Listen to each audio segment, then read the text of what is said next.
За дэлхийн олон оронд тэжээвэр амьтад бол зүгээр нэг одоо амьтан биш те жинхэнэ гэр бүлийн гишүүн гэж бол үздэг болсон. Ялангуяа одоо ихэнх оронд төрөлд буурч айл болгон одоо тэжээвэр амьтадтай болж тэднийг одоо өөр хүүхэд шигээ үздэг. За тиймээс тэдний эцсийн замд нүүдэх тусгай оршуулгын газар бол байдаг болсон юм байна. За Францад бол 1899 оноос хойш тэжээвэр амьтадад зориулсан одоо бууш ажиллаж алдартай нохой муур хүртэл тэнд нь оршуулгдж байт юм байна. Америкийн нэгдсэн улсад бол бүр эзэнтэйгээ хамт оршуулах боломжтой.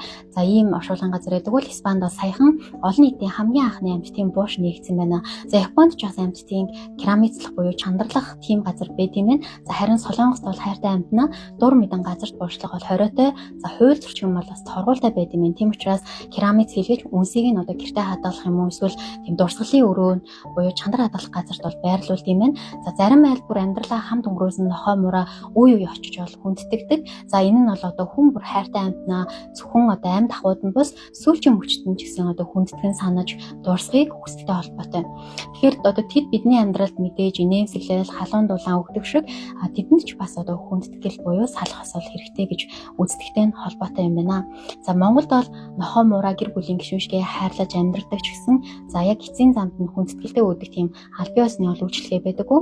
За тэгэхээр уламжлалтаар бол бид нохойгоо одоо газарт буушилж одоо эзэн нь сайн сайхан үгээ хийлч ингэж оршуулдаг байгаа.